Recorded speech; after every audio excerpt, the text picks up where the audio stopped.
Hey everyone, welcome back to my channel, She Plans, She Budgets.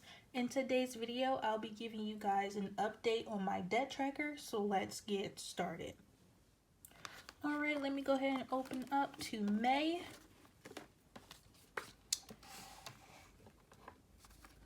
Alright, so if you guys haven't seen already, here is my May monthly budget, followed by my weekly check-in. Then I have my first paycheck right here, paycheck number 2, paycheck number 3 will go right here, and then I have my sinking funds layout. And then on this back page is where I'm going to put my debt tracker information.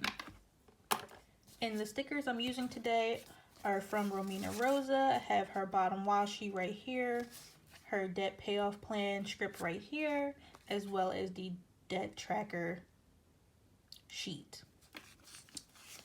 Alright, so I already whited out my flag, so let me just lay down the washi. Alright, and then I'm going to give you guys all of my numbers, which shouldn't look much different from April, given that the student loans interest right now are on pause, which is a lovely thing. But I did stumble upon some bad news, which I will get into in a second. So let me go ahead and flip you guys over to April's debt real quick. Alright, so for April, as you can see right here, these were my student loan balance amounts for each one. I currently have 6 student loans remaining, one with UAS, which is my school's Perkins loan, and then the other 5 are with Great Lakes. Okay, and so as you can see here, I had a 0 interest rate marked down for all of them, but that portion of my debt has changed. My 5 loans with Great Lakes are still at the same amount for the balances. However, my UAS loan, which is the Perkins loan, I just found out that that loan did not qualify for the 0% interest rate, although it's a federal student loan through the school, but it doesn't qualify under the CARES Act, unfortunately for me. So that means it is still accruing interest at this time, and I'll give you guys the updated balance in just a second. The interest rate on that is 5%. So I'm gonna just go ahead, pull this out for a second, just so I can mark down the current balances on everything. Alright, so for my UAS loan, which is the Perkins loan, it does not qualify under the CARES Act. And when I read the CARES Act, it did say it may exclude certain student loans, such as this one.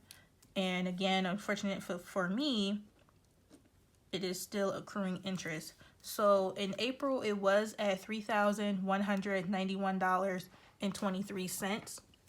But currently, it is at $3,212.10 with a 5% interest rate. So the minimum payment on this one is $138.86, but this loan is due quarterly.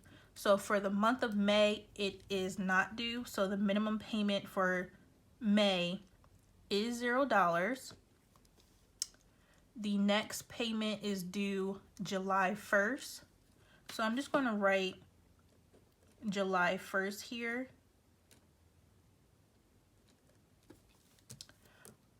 Because that is when the that is when the minimum payment is due. Which I will resume making those payments, so you'll see that reflected probably in my June's budget, since it's due on the 1st. Okay, so next I'm just going to copy down the numbers I have here for my Great Lakes loans, because I did verify these numbers and they all are exactly the same. So Great Lakes loan number 2 is still at $4,318.94. And then let me just write down all of the names. Great Lakes Loan number 3, Great Lakes Loan number 4, Great Lakes Loan number 5, and Great Lakes Loan number 6. All right, so I had a total of 8 loans with Great Lakes. In loan number 1, 7, and 8, those 3 are completely paid off. Thank God I was able to pay those off last year. And Great Lakes loan number 7, I did pay off with you guys on camera in January, I believe it was.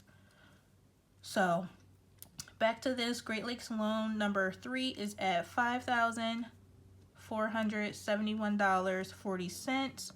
The next one is at $5,473.61.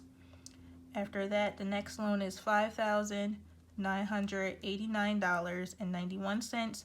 And my last Great Lakes loan number 6 is sitting at $6,962.35.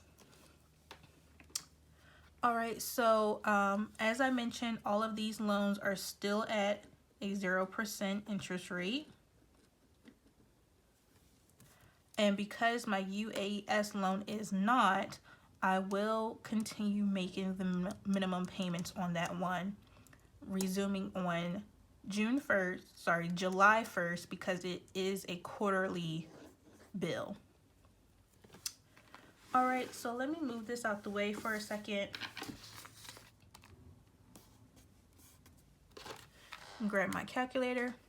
So $32.12.10 plus $43.18.94 plus $54.71.40 plus $54.73.61 plus $59.89.91 plus $69.62.35.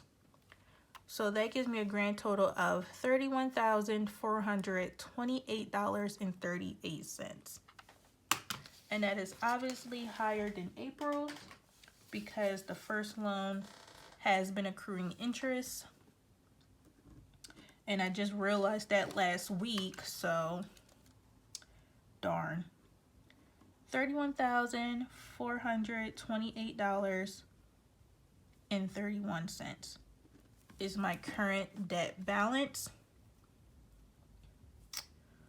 All right, so now moving on to the debt payoff plan, or I like to call it now the debt savings plan, because I am currently saving towards my debt.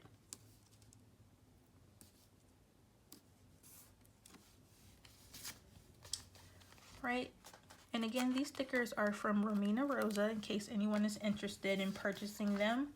You do not have to have stickers to do a monthly budget. I just like to because it's fun and it keeps me entertained in a way, and makes me look at it every so often.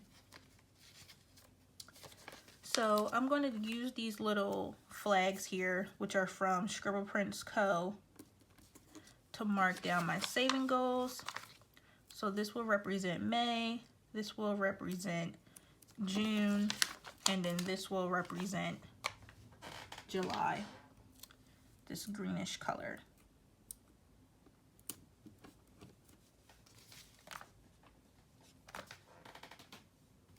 All right, so last time for May, my goal was to save $500 as well as for June. But obviously that's changed given the circumstances between my job and my boyfriend's job. So you guys probably know I did take a pay cut at work. So my income is a little bit different, but also my boyfriend did go back to work. But due to COVID-19, they did give him a part-time hours, so he's not exactly full-time right now. So what that means is that I'll be taking care of majority of the bills for May, which will make what I can save for May less than $500, which is fine because debt is not exactly important, or is not at the top of the priority list right now because of everything going on. So whatever I can save is great. If nothing, that's fine too. I just gotta survive another day and try again tomorrow, if you know what I mean. So for May, I think instead of $500, I think I can save $300. That should be doable. And then for June, I'm not sure what I should say for June and July.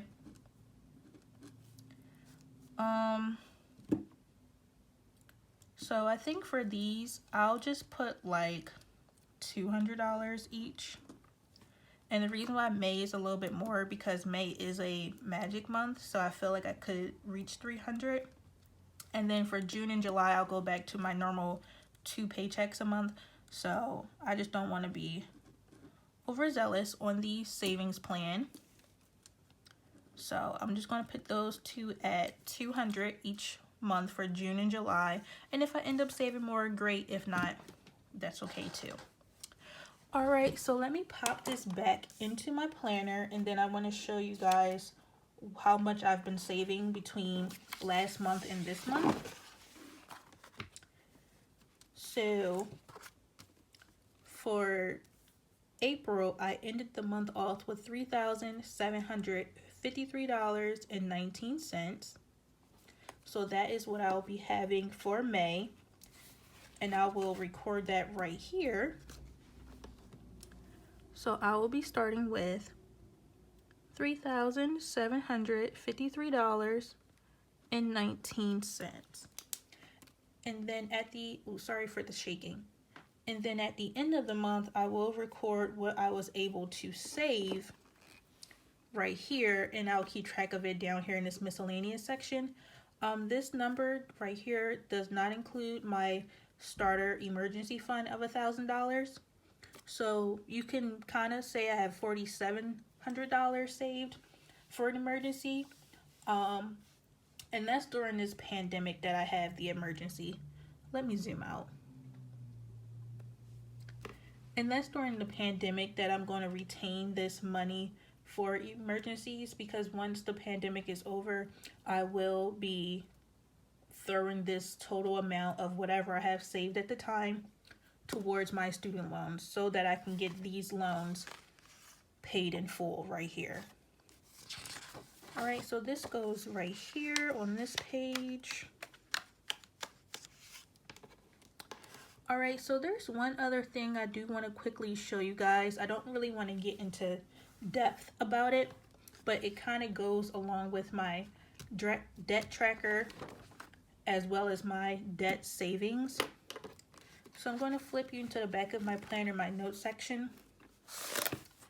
I did purchase this emergency fund savings kit from Erica Life Vlogs. That's where I got these stickers from. But again, it's not necessary in order to do this. So the emergency fund, besides the $1,000, which is baby step 1, the fully funded emergency fund is considered baby step 3. And that's where you save 3 to 6 months of your monthly expenses. That's just basically how you can get a good number of how much you should have on your savings at hand for anything that might come up emergency wise. So I've written down all of my current expenses that I'm paying for, and you may see how some of my numbers look a little different for my budgets. But if you guys recall from my weekly check-in, the last one just posted, I did talk about how my boyfriend and I paid off an escrow shortage, which took off about $48 in our monthly payments. So that is what this number is reflecting right here, $1,267. And I did round up all of my monthly expenses to the nearest dollar so that there'll be a little bit of a buffer built in. And then also for these expenses, like for example,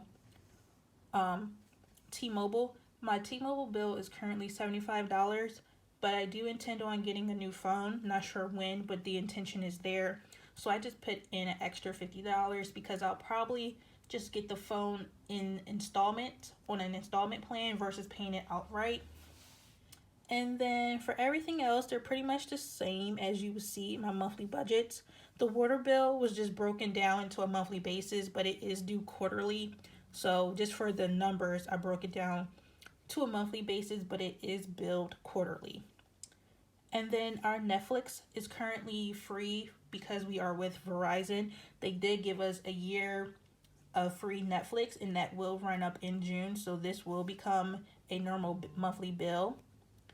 And then the last one that you normally don't see is my 401k loan payment, which is normally $143.12 that I did just round up to 144, and that comes out automatically in my paychecks, and that comes out before I see my paycheck. So if I was for whatever reason no longer working and I needed to use this emergency fund, I would still need to pay for this until I got a new job that would do it automatically for me on my behalf. Then cash envelopes is the same. And then sinking funds. The reason why this is much higher than normal, I normally do $490 a month. This is set at $740 because if I was to have all 12 of my sinking funds active at once, that's how much I would need to budget out for. And there's 3 times throughout the year where all 12 envelopes are active at once, and that is July, August, and September. So that's why that one is much higher than normal. And then my personal spending, I give myself $250 every 2 weeks. So the reason why it's set at $542 because that is accounting for the magic months. So if you take 6 months and you broke it down by weekly, it'll be 13 versus 12, paychecks. So 250 times 13 is this number, and then if you divide that by a monthly basis for 6 months, you get this number. So in all, when you add all of this up, this is my total for a monthly basis. And because it got a buffer, certain special calculations like this one, that's why it comes out to 4,200. Times that by 3, 12,000. Times that by 6, 25,000. So if I wanted to save 3 months of my current monthly expenses, I would need to fund at least 12 to 13,000. 6 months, 25,000 to 26,000, and then I'll be set for 6 months for my monthly expenses. And that's also if I wanted to include every single one. There are certain bills that could get cut off, like, for example, my sinking funds don't have to be so high because I do have some envelopes in there such as vacations, gifts, eating out. Like, that stuff could get cut. Eating out is not funded right now, but it is factored into this number. So stuff like that could get cut, so that number could be lower. Netflix could be cut. The phone bills could be lower. Don't have to be the latest and greatest iPhones, which is what I have my eye on. Insurance could be, I could go with a cheaper company. Actually, I am researching cheaper car insurance. I just haven't done it yet.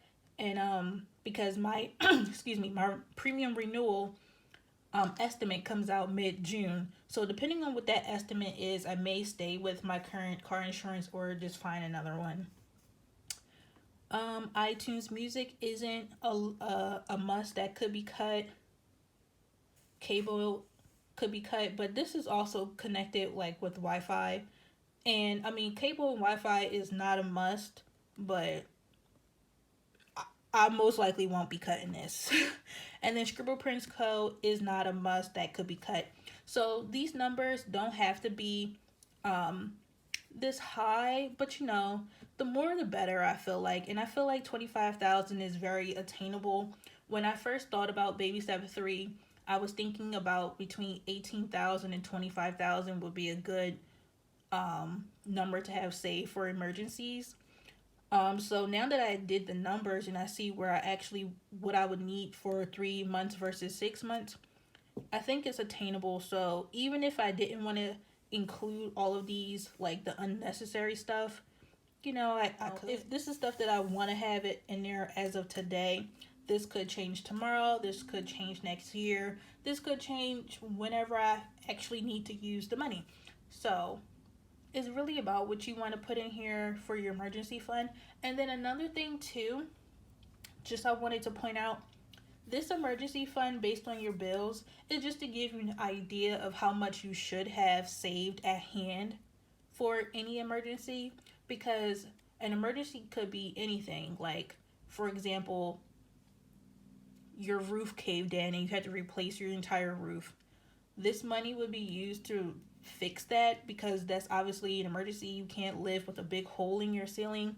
So even though roof repairs isn't part of your monthly expenses listed here, this emergency fund could be used for any and all emergencies. If you needed to cover a medical expense, whatever you need, this is just a guide to get you to an amount that you should have.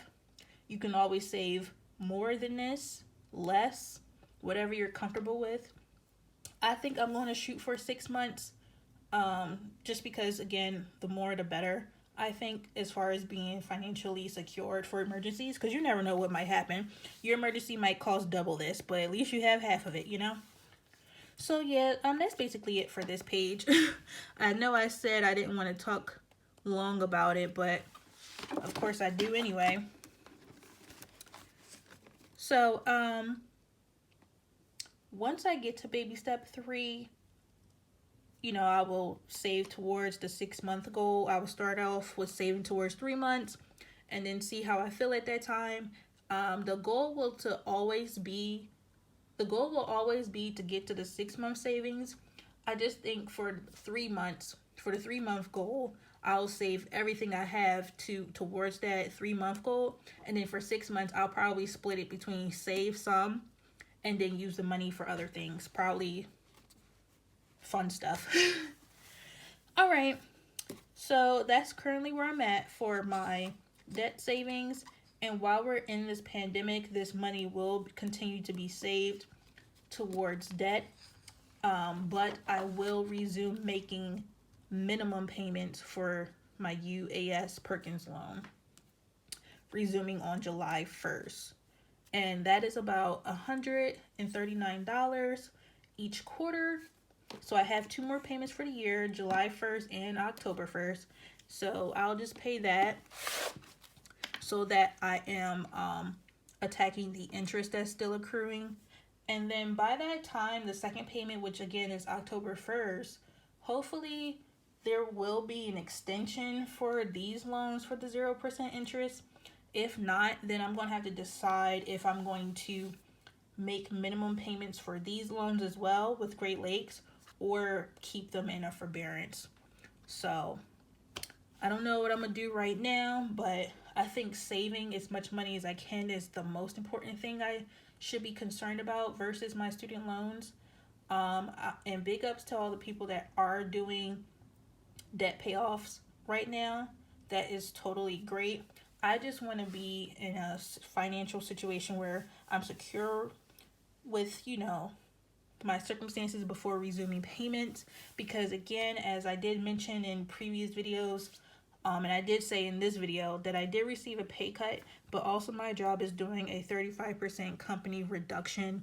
So I think it's more important for me to save versus paying off debt. So I'm saving towards this number right now, and then the goal is this one by time I'm really at baby step 3, because technically I'm on baby step 2, but I'm kind of jumping to baby step 3 given the circumstances of the pandemic. All right, I'm gonna stop rambling because I'm just talking at this point. All right, so thank you so much for watching today's video. Please be sure to like, comment, and subscribe, and I will see you all in my next video. Bye.